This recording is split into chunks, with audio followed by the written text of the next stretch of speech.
Every truth hides a darker secret. Silence in the mountains is never truly empty. It breathes. There are invisible streams of air in it, whispers of pine, the distant knock of a woodpecker, the faint hum of insects above the grass. And sometimes it seems that the silence itself is listening to you, as if it's watching, remembering. June. The mountains stretch along the state border, with fog lying in the hollows like cold milk. On the trails, damp moss, crumbs of granite, leaves that curl in your hand and crunch if you squeeze them too hard. A family climbs higher. A father, a grandfather, two boys. Their backpacks haven't yet grown heavy, and the path still feels like a game. How many steps to the next turn? How many trees? What rock looks like a comb of clouds? Laughter, quick shouts, arguments over who's faster. A simple, ordinary life, with no silent gaps in it. The boy's name is Dennis. He's 6. At that age, a child's step is still almost airborne. He keeps dropping to his knees to look at a bug or a pebble that glints like a polished worm tooth. He wears a light windbreaker. His socks are already wet from a stream crossing, but he doesn't tell anyone. Because he wants to be brave, a real hiker, like his older brother. Sometimes he runs ahead, sometimes lags behind, looking at dark roots jutting from the ground like fingers, and at branches that creak under their own weight. By evening, they reach a small rise, where the grass is shorter and the wind a little cooler. Here, they can drop their packs, lay them on their sides, pull out water bottles and sandwiches. Here, for a moment, they can forget that mountains can be dangerous. The grandfather sits on folded jackets. The father checks the map, marking how far remains until the clearing where they'll make camp. The older brother squints into the distance, like adults do when they don't want to show they're cold. Dennis rolls moss between his fingers. It feels like a real green sponge, dripping with life. Just a little more, and we'll have a fire, says the father, together and only on the trail. He says it not sharply, but as a familiar mountain prayer. Don't lose sight of each other. Don't go alone. Don't step beyond the tree line unless someone calls you. There's no anxiety in it, just the natural order of things. The quiet discipline you learn like the weight of your backstrap on your chest. By dusk, they reach an open meadow. The grass is flattened, the air soft and warm. The tent goes up quickly. Fabric rustles, poles snap into place. Stakes press easily into the soil. The fire squints an orange eye, spits sparks and patiently warms their hands. Around them, dark trunks, tall as cathedral columns. If you listen carefully, you can catch how the night chill slides down the valleys, as if someone invisible was spreading a damp blanket across the ground. That's what mountains always do. They draw a line under the warmth of the day. They close the book of light. They return every sound to where it belongs. Dennis leans toward the fire, a little closer than he should. The fear of burning hasn't found him yet. It will later, when all flames except his own will mean danger. He thinks about tomorrow, how they'll go farther on, to a more open clearing where he can hide and jump out to scare the adults. He likes the idea that he's the ringleader of a small, harmless conspiracy of laughter. Night sets its machinery in motion. Wind moves in cascades through the treetops. Somewhere far off, a low animal hum. Invisible drops settle on the tent fabric, making a faint, dry crackle. Inside, wool socks folded clothes, a flashlight that smells like batteries. Everyone sleeps differently. Someone on their side, someone, like a child, sprawled open-armed. Nothing unusual in the picture. Just a family in the mountains. One campfire out of 1,000. One tent among countless others. Morning brings no sign of trouble. In the sun, the grass dries quickly. The father's knife clinks against the metal mug as he stirs instant coffee. The grandfather, still sitting, watches the trail with the calm of someone who already knows what the day will bring. Easy first, then faster, then careful. The older brother plays the guide, pacing the meadow, as if to test whether it deserves to be on a real map. Dennis tightens his sneakers too much. The laces slip through his small, impatient fingers. They walk again. Branches tug at sleeves, stones roll resiliently under their soles. Sometimes the trail widens, and the men trade quick phrases. Keep to the right. After the saddle, go down left.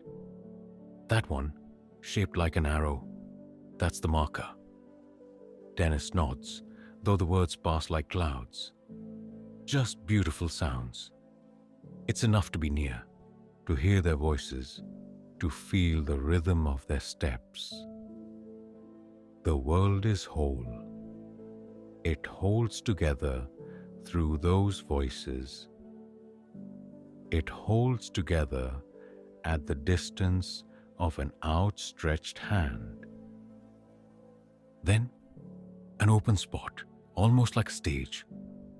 A low grassy rise, a strip of forest behind it, and a gentle fold in the landscape, like a page slightly lifted by the wind. Here the family slows. Here one can sit. Here someone suggests a game adults are first to forget. Let's hide, whispers one of the boys. We'll jump out when Dad gets close. It's not a dangerous game. It's a child's smile toward a world that still promises to be kind if you scare it just a little. The father sees a small figure dart behind a bush. He notices and doesn't worry. The space is open, the shrubs sparse, the distance just 2 or 3 adult arm lengths. He smiles, takes 3 more steps, giving the boys a head start. He waits for the shout, the laugh, the thin cry of boo. He waits, and it doesn't come. 10 seconds pass, 15, 20. The father stops, as if against an invisible wall. At first, Dennis said in an ordinary voice, then louder. Dennis? The name instantly loses its everyday weight and gains gravity. It straightens the spine, freezes the gut. It becomes a signal of lineage, a father calling his son. And the mountains hear it. He circles the bush, then another, then a third. Though there wasn't supposed to be a third. He moves in widening rings as if ripples were spreading through water. At first fast, then sharply, then very slow, as if attention could be traded for speed. He listens, but the forest answers with all it has: leaves, wind, insects. Dennis is not among those sounds. The word now appears. Now he'll come out. Now he'll shout back. Now I'll hear a twig crack. Now. But now passes. The father signals to the older boy, check the left edge of the grass. And to the grandfather, stay on the trail. Watch that he doesn't pass by. He doesn't say missing yet, but every movement is taught with purpose. Because adult bodies remember, in moments like these, time flows differently. There is no luxury of later. He calls again. On the third call, his voice drops lower, and the name splits in 2 syllables. Dennis. Now the name cuts the air. It flies past the grass, through the thin damp air, strikes the dark wall of trees, scatters, and what comes back isn't echo. It's breathing. It's blood in the ears. It's the mountains exhaling in reply. From that moment begin the minutes that will swell, like wood in the rain, until they fill an entire life. Simple procedures start. Leave a visible marker where the child was last seen. Map directions. Where the water is, where the slope rises, where the next hollow lies, where the rock ridge begins. Split into two lines. One, a wide arc to the right. The other, a short sweep left, no more than 300 steps. Shout every 20. Listen 5 seconds. Repeat. Remember how your own voice sounds, so you don't mistake it for someone else's. The grandfather takes the trail. Not up, not down, just straight, attentive, the way experienced men move. His step is heavy, but steady. The father, a spring of muscle, no wasted motion, follows the brush line, where the grass changes color, where someone might hide. The older brother runs, but holds himself back. He knows he mustn't sprint past what he's looking for. He has to be the eyes, on his face, that sudden adulthood that comes too soon. Instantly, as it always happens in the mountains, the sky changes texture. Warmth vanishes. A heavy cloud pushes up from the horizon. Wind flattens the grass in elastic waves and carries off the last warm pockets of air. Leaves begin to speak louder.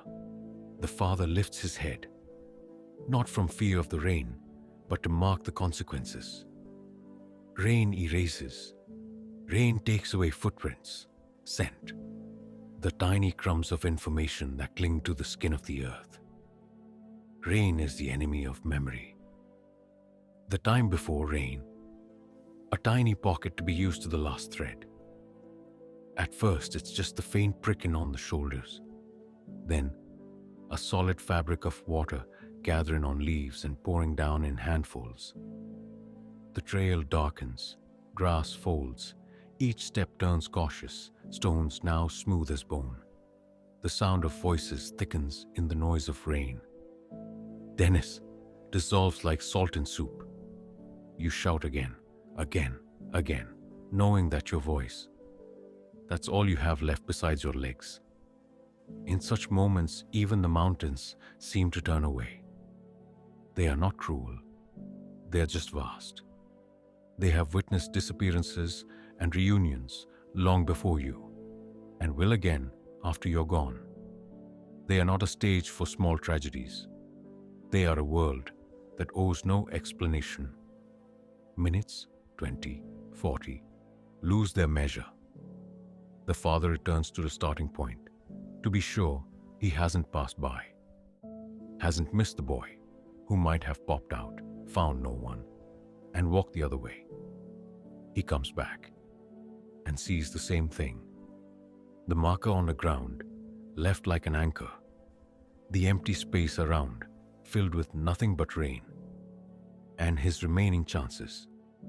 He makes the decision that will echo in every retelling, to divide efforts, one for help, the rest to hold the line. The grandfather nods, already pulling the wetpack onto his shoulders. A long road, 9, 10 miles. It doesn't matter.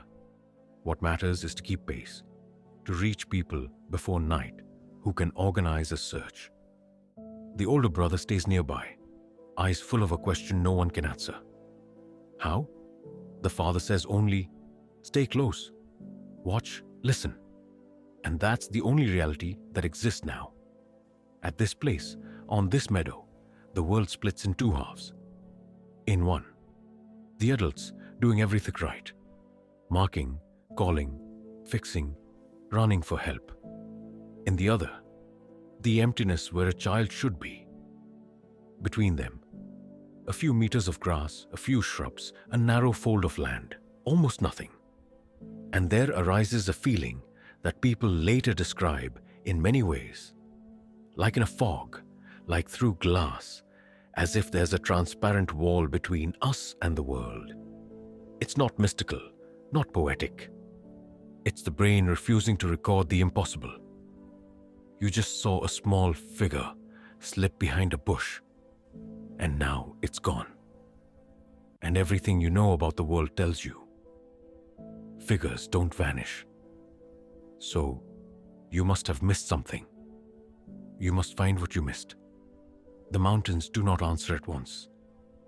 Evening approaches from the other side of the light, and every sound gains an outline. Drop by drop, step by step. Bird calls thin out. The insects fall silent.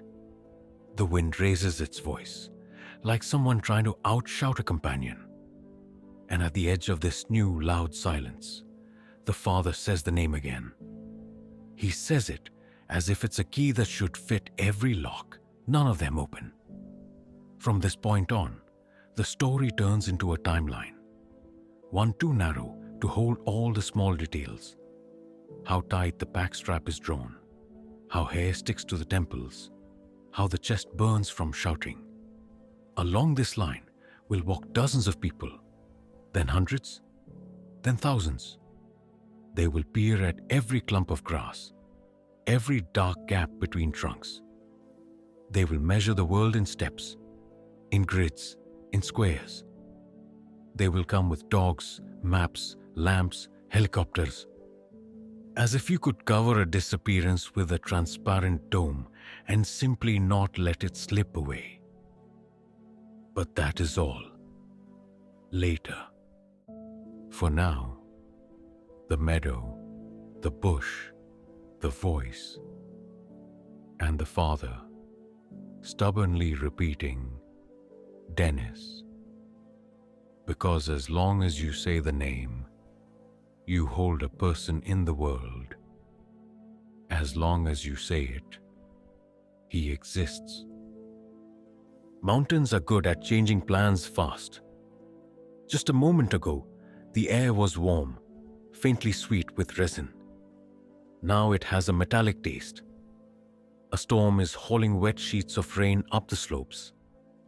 The light turns faceless, as if someone twisted a dial and drained the world of contrast.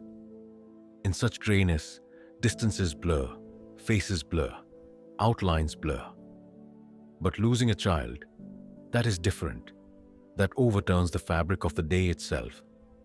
The father counts the minutes until help arrives. In his head, a staircase of necessary actions. Mark the last point of contact. Keep a vocal line open to the emptiness. Don't range too far. Don't let fear take the wheel. Fear is the fastest animal in the mountains. It leaps onto your shoulders and whispers, run somewhere, do something, right now. But experience says otherwise. Do it right. Do it in order. Don't break the sequence. Grandfather takes the trail toward the place where there's a chance of meeting people or catching a radio signal closer to a ranger post. His steps grow heavier as the path soaks through. Stones are as slick as a fish's wet skin. Water threads along the trail's edge and whispers to itself. A tiny stream that didn't exist that morning. The father stays in the meadow and begins a methodical sweep. He chooses a radius, first 10 paces, then 20, then 30. On each circle, a call. On each, a halt. Listen. Don't invent. Listen. Sometimes it seems the rain's noise contains another sound, very thin, like the whistle of a bent blade of grass. He turns his head, takes 2 steps, and realizes it was nothing. In grief, a drop can sound like a footstep, and a footstep are like a drop. These games of sound can break the mind. By evening, the first help arrives. 2 rangers in dark rain slickers. They don't fuss. Fuss is useless in the mountains. Their voices are low, steady. They carry that tone that inspires trust. Practicality. Check the coordinates. Quick questions. Where was the boy last seen? How much time has passed? What was he wearing? Was he prone to wander? How did he react to loud sounds? Every word here is a brick in a bridge over floodwater. The rangers read the terrain like people trained to see it, To the uninitiated, grass is just grass. To them, it is text, a line where water drains away, a soft funnel one could slide into, an invisible game trail, natural corridors between shrubs. They tie flagging to branches, bright flecks in a grey world. Each ribbon is a knot of memory, so you don't lose yourself in the loop of your own steps. The search grid begins. It sounds simple. In practice, it's an art. People spread into a line at arm's length and move forward, their ridge of bodies combing grass, brush, stones. Each person is responsible for their own sector of vision. The crucial thing is not to overlap more than necessary. The crucial thing is to leave no blind zones. Every 20 steps someone calls, stop.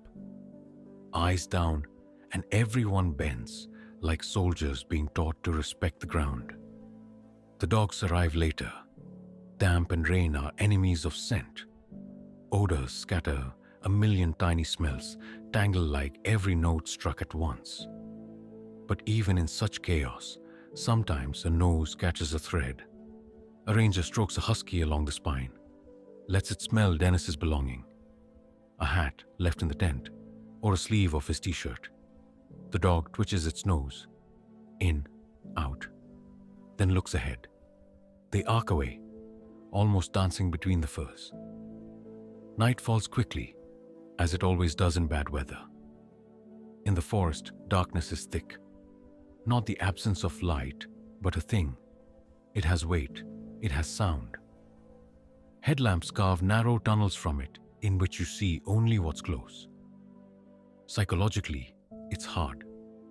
Beyond the beam, anything might exist, and the mind begins to fill in the blanks. So, night searches have a rule. Look where you shine. Say out loud what you see. Silence is the enemy. People move and speak. Rock, bit on the right, log, branch at shoulder height, step, stop. These are anchors that keep the mind from falling into imagination. The storm drones all night like a dreary song with too many verses. At some point, it seems the rain is a searcher too. It slides off leaves as if hurrying somewhere it's needed more. Thunder booms far away, and for a second, the world goes white. Lightning, and you see the whole picture at once. Black trunks, flattened patches of fern, shreds of fog. The father's face, which is no longer a face but will. He no longer asks where fear is. He is an instrument strung to the limit that performs only one act: calling.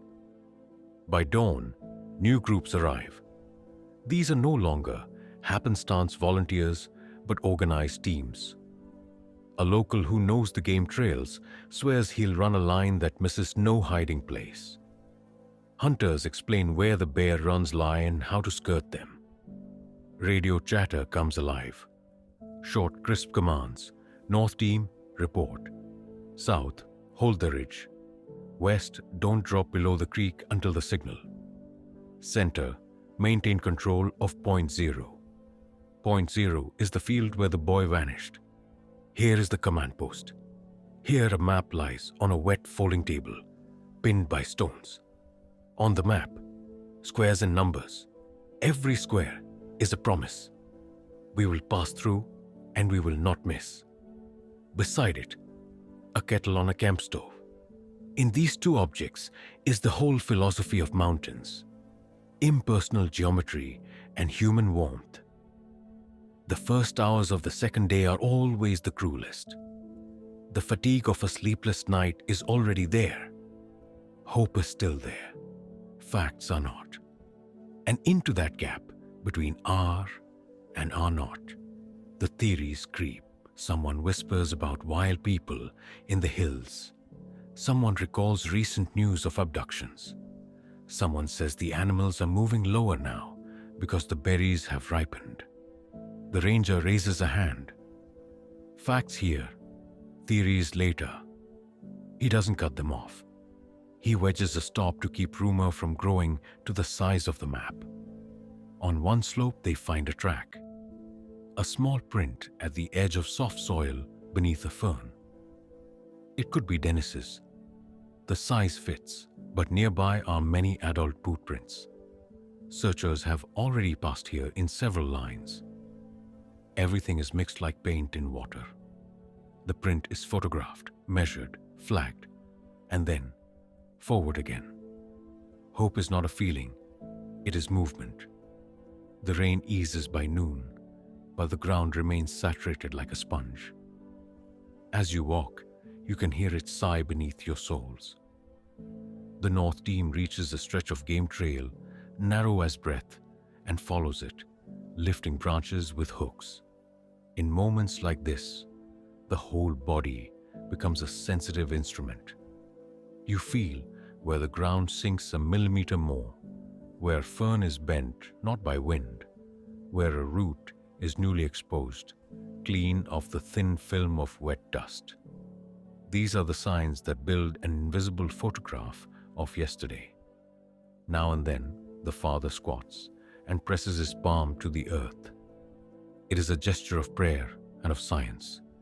He wants to hear something from below, warmth, vibration, an answer. But the earth is an indifferent book, not all its pages meant for you. He rises and calls again. His voice is hoarse now, and in that rasp there's something you can hear from far away. Don't give up. Even if no one can hear it, the voice must sound. That's how the heart works. As long as it beats, you keep going. By evening of the second day, it becomes clear. Scale is no guarantee. You can bring in hundreds of people, grid the map, comb every square, and still come up empty-handed. The thought is icy. It shatters the illusion of control familiar to city minds. That everything can be adjusted, understood, caught in a net. The mountains smile their dark smile and say quietly, not everything, but while there's light, the search goes on. The radios rasp, crisp and tired. New flags sprout on the map. At the edge of the meadow stand cups of unsweetened tea. The sugar ran out, no one noticed when. Gloves dry by the fire. Warmth that doesn't reach beneath the skin. And somewhere, very near, one single word hangs in the air, holding everyone in this place. Find. Night slides down the slopes again like water, slowly and inexorably. This time the rain doesn't strike as hard. It only whispers its endless song. People close their eyes in turn, sitting right there on a log for 10 minutes, 15, as long as a spine can bear. Then they stand and go again. Because in the mountains there is a law. Until you find, you walk, and out there, between the trunks, in the inexhaustible geometry of branches and stones, the answer is hiding. It has no duty to be mystical. It may be painfully simple. It may be cruel. It may be anything. But until it arrives, silence is sovereign. By the third day, the mountains seemed to have gone still. The rain had stopped. The air had grown heavy and motionless, as if the entire forest were holding its breath, listening to itself. The quiet was more unsettling than the storm. When the world makes noise, you feel life. When it falls silent, only one question remains. What now? The search camp had grown. Now there were tents, tables, maps, radios, boxes of supplies. Everything that could help was drawn here. Army units, volunteers, scouts, geologists, trackers, dog handlers, more than 1,000 people. Helicopters hovered above the ridges like beetles with mirrored wings. From the ground, thin spirals of smoke rose from signal fires, markers to coordinate the teams. The mountains no longer felt majestic. They had become a labyrinth, and every new person entering it was searching not only for a child, but for an answer to their own fear. The father spoke very little now. His movements were honed, those of a man who no longer waits, but acts. He knew he couldn't allow himself to break before the time of hope expired. He understood that in places like this, hope has a shelf life. Psychologists would later call this state functional despair, when the body lives on its own, performing tasks, while the mind detaches, like a pane of glass between two worlds. But in that moment, it wasn't theory. It was simply life, compressed into one purpose: find him. Army search dogs had already been used, trained to follow scent. They found several possible directions, one down toward the creek, another up toward the cliffs, but each trail ended abruptly, as if someone had taken an invisible eraser and wiped the lines from the sand. Sometimes the wind carried the smell of smoke. People thought maybe someone had lit a fire. Maybe the boy had found matches. Maybe someone had taken him in. But when they reached the source, they found only damp rot or the remains of old campfires. The forest held many stories, but none belonged to Dennis. Each day, the number of volunteers grew. They were divided into groups of 10 to 20. Each received a short briefing. Don't separate. Mark everything. Even a scrap of fabric, a broken branch, a trace, a scent.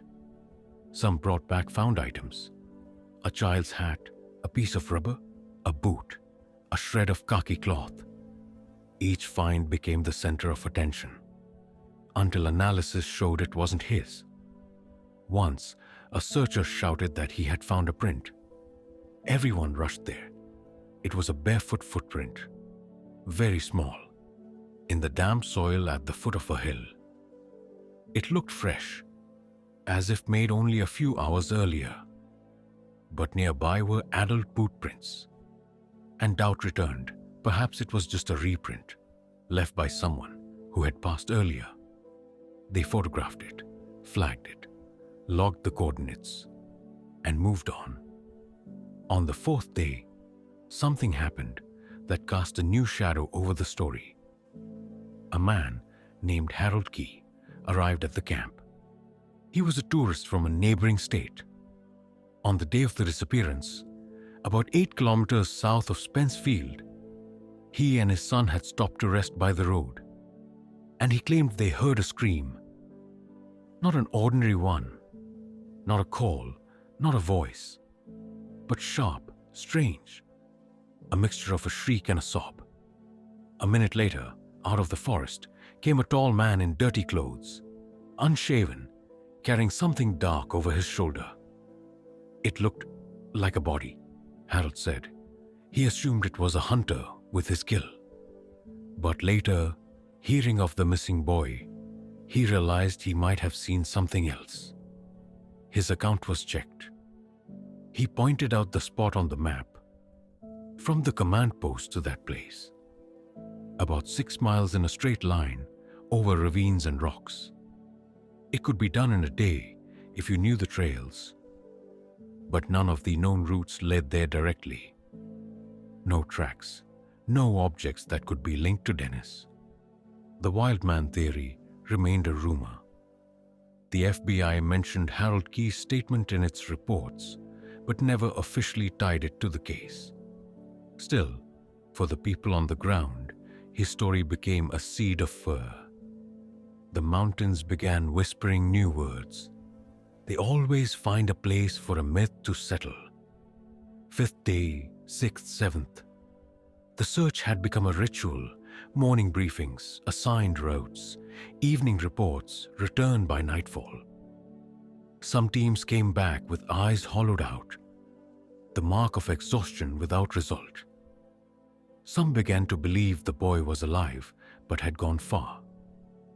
Others thought he had been taken from the park. Some simply stayed silent because words felt like a betrayal of the silence around them. Each day the forest grew more alike to itself. After hundreds of kilometers under the canopy, orientation fades.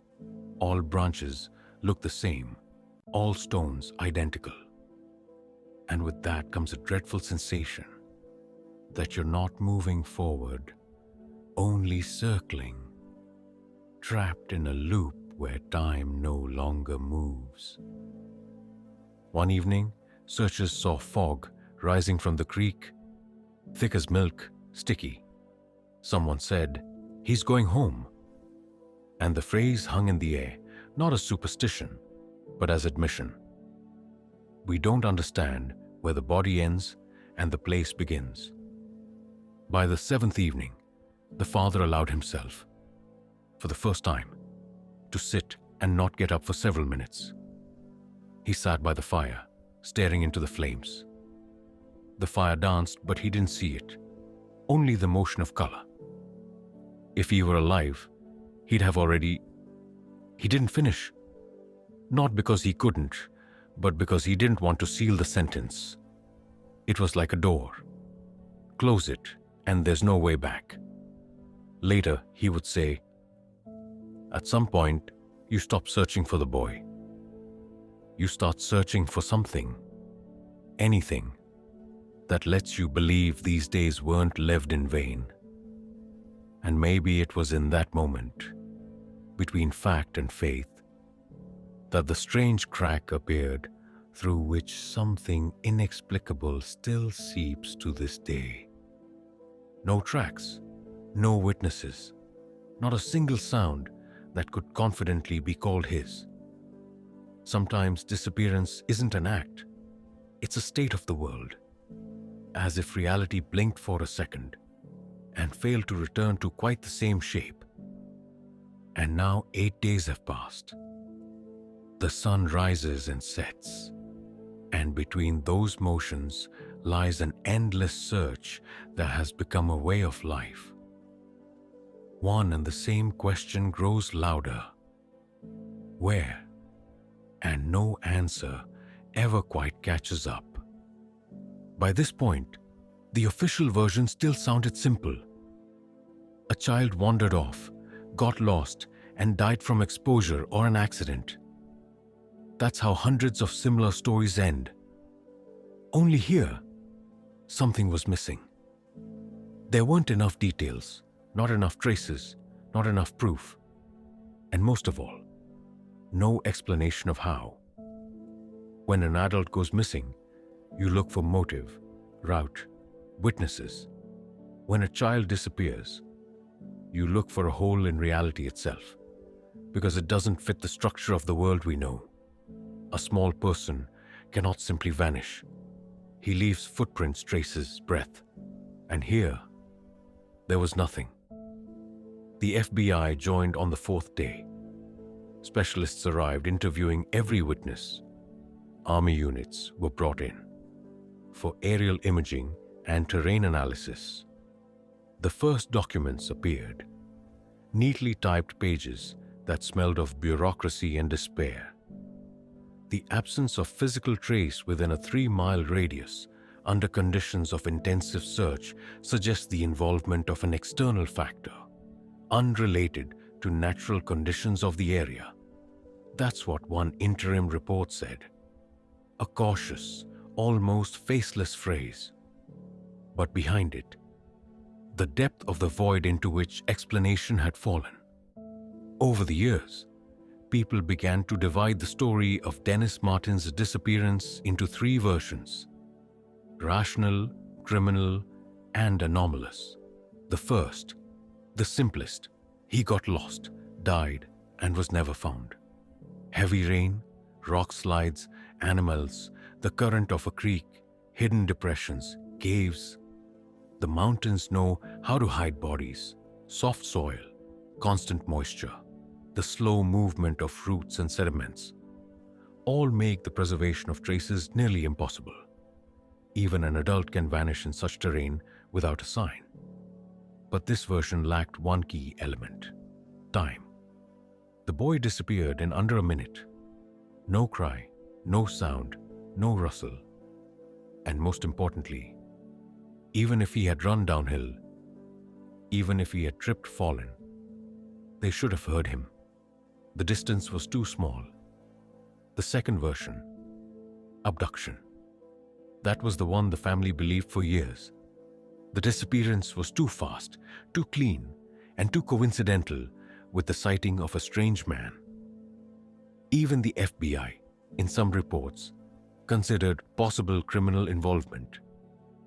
But again, much didn't add up. No tire marks, no signs of a vehicle, no objects left behind, no calls, no letters, no rumors of ransom. Abduction is an act, and acts leave trails. Here, there was none. And finally, the third version, the anomalous one. It's avoided officially but whispered about the longest. The Smoky Mountains are more than just a park. They are an ancient massif, saturated with legends, tales, fears. Locals have spoken for centuries of the man of the woods, a figure that watches but never comes close, of wild ones who lived there before the settlers. Later, this evolved into the myth of the wild men, beings that take the lost. The rational explanation is always the same: folklore, distortion, collective memory. And yet, once you mark on the map the place where Dennis disappeared, and nearby the point where Harold Key saw a wild man carrying something over his shoulder, an unpleasant symmetry appears inside you. Independent researchers, civilians mostly, noticed that strange disappearances had happened in this region before. Over 20 years, more than 10 cases involving children, hikers, hunters. Some were found, some were not. Most reports contained the same phrases: stepped off the trail briefly, last seen near the path, walked a few meters ahead. And every time, silence. Officials denied any connection, but in the voices of the rangers there was a fatigue that never comes from boredom, only from helplessness. One old forest ranger who had joined the original search once said, "We searched every inch of land, but the mountains have their own flaws. Maybe we just don't know which one he's on now." His words were written down in a notebook and forgotten, but they stuck in the legends. The flaws of the mountains, a phrase that sounds poetic, but is, in truth, terrifying. It implies that space might not be flat, but layered. That one could take a step and end up not in the future, but in another layer of reality. And maybe that's not fantasy. Maybe it's the mind's way of coping with the disappearance that leaves no trace. From a psychological standpoint, the case of Dennis Martin is unique because it shows how collective consciousness creates the shape of a monster when faced with powerlessness. When facts run out, myth takes their place. Not because people are foolish, but because the psyche needs a boundary to avoid staring into the abyss. For some, that boundary became the wild man. For others, the anomaly. For others still, the belief that the boy lived on somewhere far away, under another name. Each version saved someone from madness. Dennis Martin's father kept returning to those mountains for the rest of his life. He joined expeditions, searched even decades later. People called him obsessed, but perhaps he was simply a man who couldn't close the gestalt of his universe. In one interview, he said, "I don't think anyone is to blame, but I feel like we all missed something. Like the world blinked and we didn't notice." That phrase later spread through hundreds of articles, films, and podcasts. The world blinked, a short image, but within it lies the entire horror of human consciousness before the inexplicable. If you close your eyes and picture that forest, you can almost feel the air still holding traces of sound. as if time there doesn't move forward, but circles on itself. Maybe the boy is still there, somewhere, but not on our frequency. Maybe he remained in that instant between sounds, where there is no rain, no cry, no pain. And maybe that's better than knowing the truth. The case of Dennis Martin is officially closed. But closed cases do not always mean endings. Sometimes they become mirrors. You look into them and see not the child, but yourself. Your need to explain the unexplainable. Your attempt to preserve order in a world where sometimes there simply are no answers. Disappearance is not absence. One investigator who took part in the search once said, "It's just a form of presence we haven't yet learned to recognize." And perhaps that is why the story of Dennis Martin endures. Not because it is frightening, but because it is honest. It offers no resolution. It makes us wonder where the line truly lies. Between probability and miracle, between science and faith, between human fear and whatever begins after it. Up there in those mountains, everything is still the same. The same trails, the same slope, the same trees that once saw and heard everything. Only now, where the old campsite once stood, there's a small metal plaque. Simple, unadorned. Dennis Martin, 1969. It's touched with rust and moss, as if it's trying to become part of the earth itself. People still come there. Some out of duty, some out of curiosity. Some leave small toys, others lay down stones, and some just stand quietly, listening to the forest murmur to itself. And in that moment, everyone is thinking the same thing. How? Why? Because the human mind cannot make peace with emptiness. We cannot accept that something or someone can vanish forever.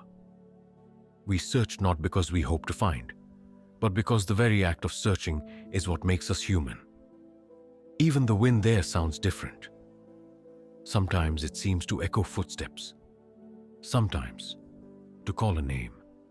And maybe if you stay long enough, no noise, no light, you can almost catch that single instant, the exact point where the world blinked.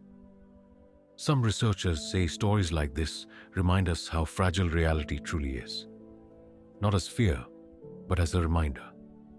Everything around us can disappear in a single second. And all that remains afterward is silence.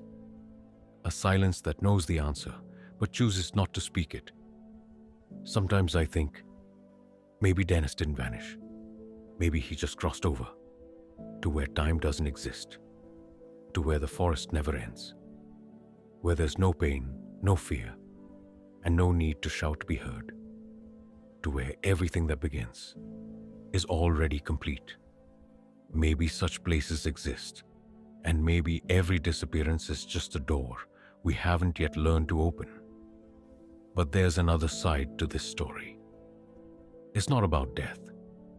It's about memory, about how a single small name, once spoken in the mountains, still echoes in the hearts of those who search, who remember, who simply listen.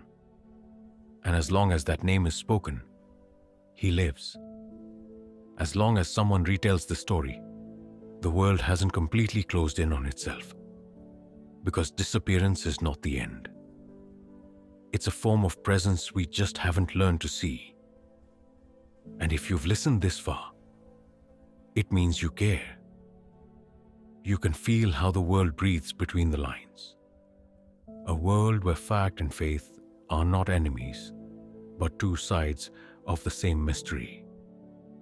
If you feel that quiet too, if you're drawn to stories where truth meets the unexplainable, if you can listen to the world, not just with your ears, but with your heart, subscribe, not for numbers, not for formality, but so that together we can keep listening, so that every story like this doesn't drown in the noise, but finds the ones who feel. Leave a like if you heard something personal in this story. Write in the comments what you believe in: chance, fate, or the idea that reality is wider than we think.